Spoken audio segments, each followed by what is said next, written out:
안녕하세요. I have been coming to Korea for 30 years. The first time I came here was for the Olympic Games in 1988. And I am planning to come for the next Olympic Games, next Winter Olympic Games next year. So I have seen the incredible evolution of Korea, of dynamic Korea. And I have worked with many institutions related to the future. And actually, I'm going to tell you about the future of the future, which is the Singularity. One of the institutions that I work with is the Millennium Project. And we have nodes around the planet. In fact, Park Yeon-suk leads the Korean node here in Seoul, and we publish every year the global challenges of humanity in a book called The State of the Future. This is the latest edition, 19.0, that we just presented last month in Mexico City, and we talk about the next few decades in the planet, including the year 2050. And we present 3 scenarios for the future of humanity related to work and technology. So I recommend that all of you read the book. It's in internet, or you wait for the Korean edition that Park Yeon-suk is working on. Additionally, I coordinated a study about the future of Latin America and 4 scenarios in the year 2030. This I presented in the World Economic Forum, Davos, Switzerland, and I talked to many important personalities like Donald Trump. Actually, I made a program for Spanish TV with Donald Trump, talking about the future of humanity, which is really interesting. Why? Because development is becoming faster and faster. The first country in the history of humanity that doubled its income per capita in a systematic way was the United Kingdom during the first Industrial Revolution. And it required 58 years between 1780 and 1838 to double the first time the income per capita of the average person in the United Kingdom. Today, the world record is China. China, every 7, 8, 9 years, doubles its income per capita. So this is beautiful. Today, there are no excuses to be poor. There are no excuses to be underdeveloped, because we have a lot of learning throughout the last few decades. But this only began, I repeat, in the 18th century with the beginning of the first Industrial Revolution. Until that time, we were trapped in what is called the Malthusian trap. There was poverty, hunger, disease, and early death.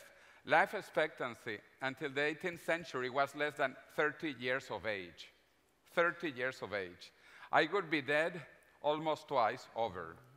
Okay? But thanks to the first Industrial Revolution, humanity grew close to 100% in the 19th century. In the 20th century, it grew almost 400%. And I think that in this century, we might grow 2,000 or 3,000%. We have seen nothing yet of an incredible growth. In fact, in the next 2 decades, we are going to see more technological changes than in the last 2 millennia. I repeat, in the next 20 years, more changes than in the last 2,000 years. I am one of the original professors at Singularity University that began operating in 2009, and we talk about all these technologies with the support of Google, NASA, and many other companies now, Cisco, Autodesk, etc. The idea has been popularized so much that even Time magazine dedicated a complete issue about the singularity and the late year of 2045 when it is supposed to happen or earlier. And as you can read in the subtitle, it says, the year man becomes immortal. And for ladies here, don't worry, women also will become immortal. The idea of the singularity popularized by Ray Kurzweil shows that technology is changing so fast that every 2 years, according to Moore's law, or even less, computers double their power, and the price is reduced. And this continues, continues, continues. Many of you might not know this, because I see many young people, but I used this technology 30 years ago. These are the punch cards. This is basically 10 by 100, 1,000, 1K. There were different types, but this was 1K of memory, and I used this.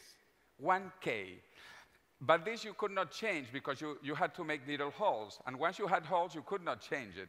And therefore, the first electromagnetic memories were created. And I have another example here.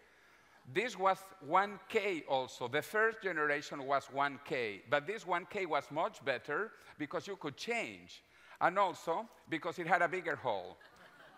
So 30 years ago, we had these technologies. Unfortunately, this changed at an exponential rate, and we got to this that was 512K, this that was 1.4 mega, and here I have a thumb drive of 128 gigabytes.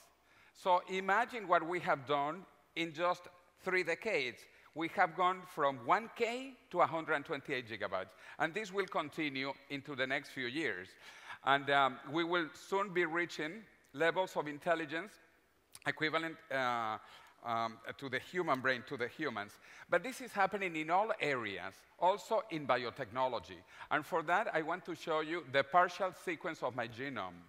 Not the full sequence, so that you don't know everything about me, but just the partial sequence of my genome. All of you in the next 5 to 10 years will sequence your genome with little devices like this, for example, and you will know what is the probability of you getting any genetic disease. Once you sequence your genome, you will know what you will die of. Isn't this interesting? It is very much so that you do not die of that, because the medicine of the future will no longer be curative. It will be preventive. Also, it will not be general. It will be personalized according to your genes. Also, after sequencing the genome, you will know where your parents come from. Look, this is my paternal line, the last few centuries, and you can see mostly from Spain, but also all the way to Mongolia in Asia. So I have some ancestors from Asia. And if you look at the bottom right, you can see I am related to Genghis Khan. So no one wants to fight with me. This is my paternal line. Now let me show you my maternal line. And you can see I descend from Maria Antoinette. So I have a very good pedigree between Genghis Khan and Marie Antoinette. All of you will know your ancestors or your genealogical tree after you sequence your genome, and you will be able to recreate your genealogical tree and verify for the first time if your father is really your father. But more interesting than looking into the past is looking into the future, and we will design our children in the future.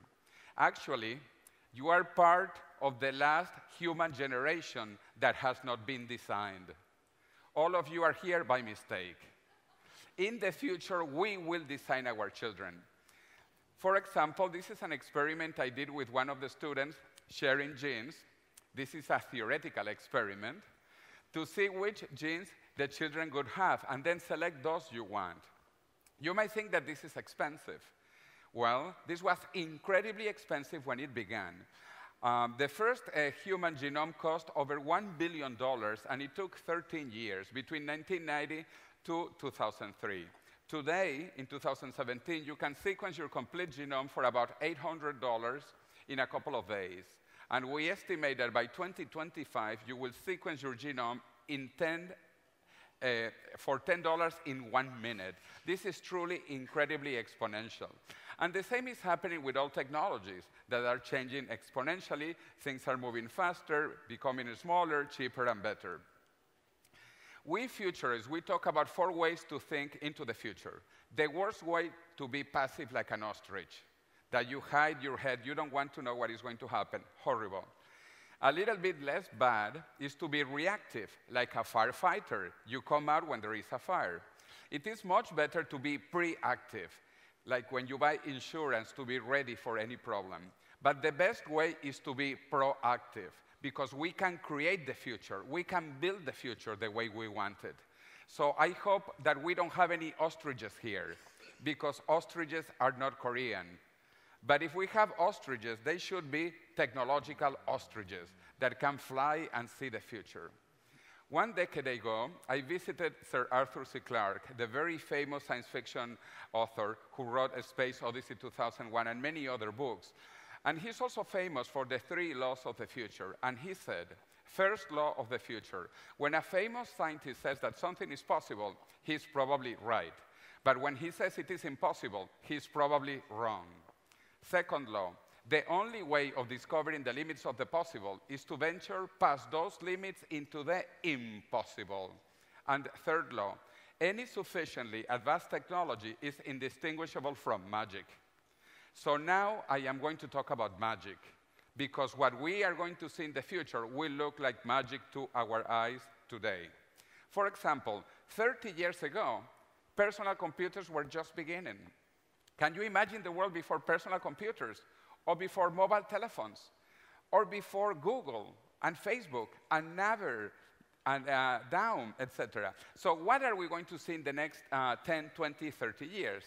We are going to see magic. One of those things is that we are going to control the aging process, and we will revert aging. In fact, I like to say that aging is a disease, but it is a curable disease that we will cure in the next 2 to 3 decades. One of my friends created a foundation with the name Methuselah Foundation, with the objective to rejuvenate and to increase the longevity of humans, but they are beginning with mice, little mice, because mice are very similar to humans. We share 90% of the human genome with a little mouse. In the last 10 years, since the foundation was created, we have been able to increase the lifespan of mice 3 times, of mosquitoes 4 times, of worms 6 times. In fact, today, even better, we know there are cells that do not age, that are biologically immortal. And those are the best cells that all of you have. The germinal cells that you have in your bodies, they do not age. They could live indefinitely. And also the worst cells, which is cancer. Cancer cells discovered how not to age. Cancer, to me, is the perfect disease because it is biologically immortal. It stops the aging process. And this was discovered actually in 1951 with a patient called Henrietta Lacks, who died of a cervical cancer. And while the doctors were studying her tumor, Henrietta Lacks died. And that tumor is alive today. And this is how cancer was discovered not to age. All the cancers are similar in that sense. They are biologically immortal. So for people who tell me that immortality is impossible, I say, how is it impossible when it already happens? We have cells that are immortal already. Also, there are some organisms like hydras that are biologically immortal. They could also live indefinitely. So I want to invite you to an event that I am helping to organize in California every summer called RAD, Revolution Against Aging and Death, where we have people like Ray Kurzweil speaking, and also at the bottom right, Liz Parrish, that we call Patient Zero.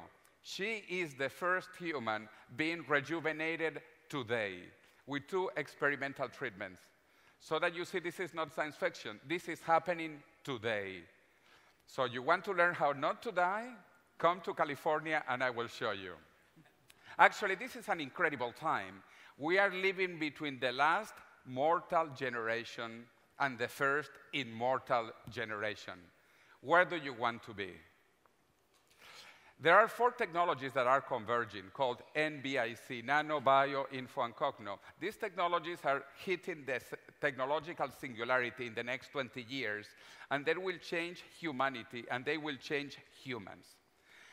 This is in the real world, but we also have the virtual world, and we will be creating parallel worlds, universes. This is Microsoft HoloLens that allows you to create virtual reality that you can share with others, sharing virtual reality. What is the complexity of the human genome? Each one of us has about 3 gigabytes of data. That is the complexity of the human hardware. I showed you a pen drive with 128 gigabytes. How many humans can I fit here? 128 gigabytes divided by 3 gigabytes per person makes 42.6. I can fit here the genome of 42 South Korean and 1 little North Korean. So we are really walking information. But the most important thing is the brain, because the brain is the most structure in the known universe. And what is the complexity of the brain that has evolved through different species? The complexity basically is based on the three parts of the brain. We had the reptilian, the limbic, and the neocortex, but now we are created an exocortex, a brain outside the brain. Actually, Sergey Brin, co-founder of Google, he says that Google wants to be the third half of your brain. And then it will be the fourth half of your brain. And then it will be the fifth half of your brain. And then you will have more brain outside than inside your brain. So we are going to become much more intelligent. We will increase our intelligence because the brain is very limited. The total computations that a brain does is in the order of 10 to the 17 operations per second.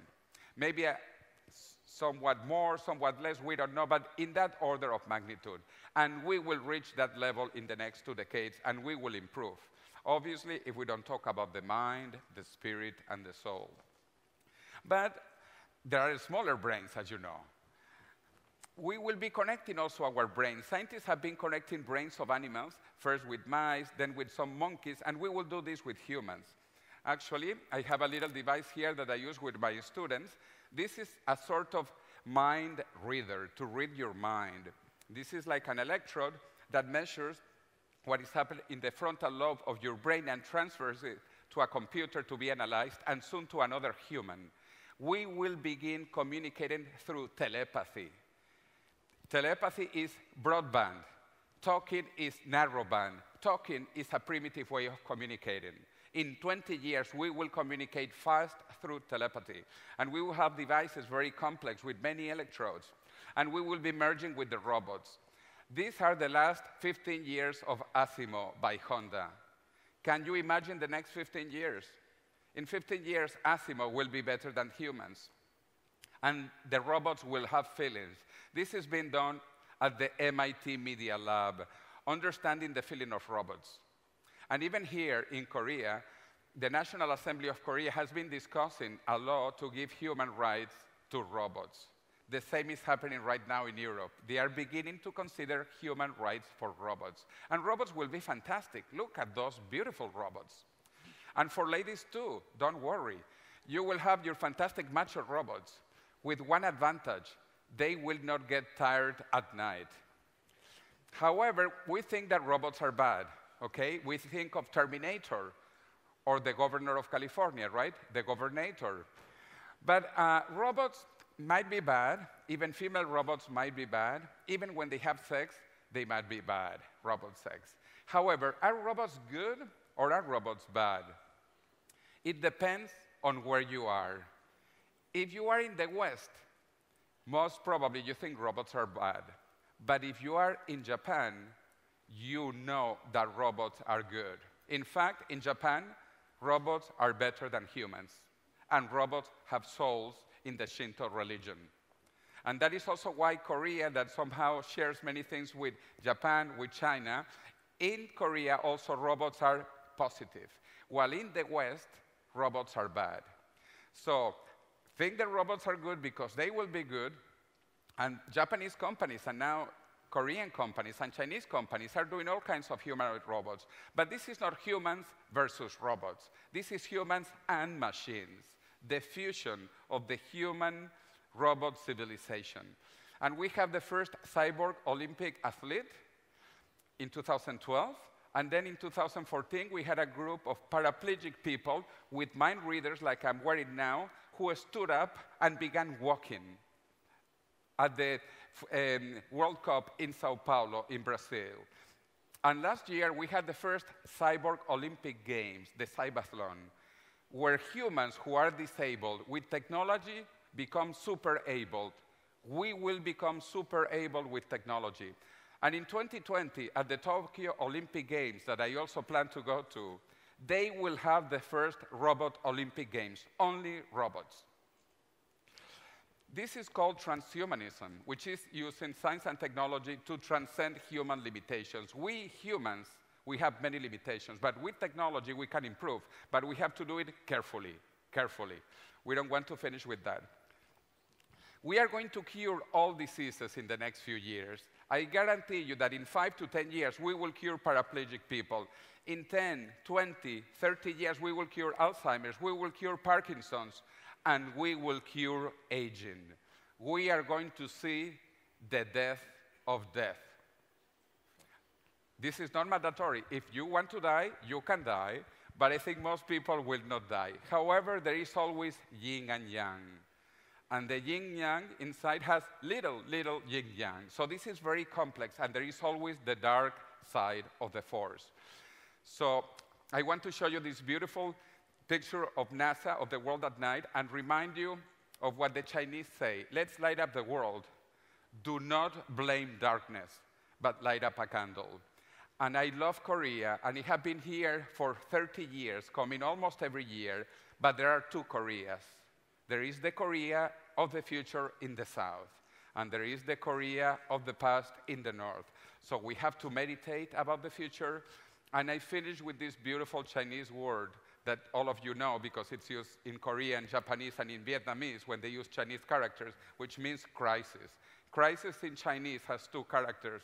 The first character is danger, but the second character is opportunity. We are living in incredible times. We are part of the last mortal generation and the first immortal generation. Hamsa Hamnida. Yeah, good talk.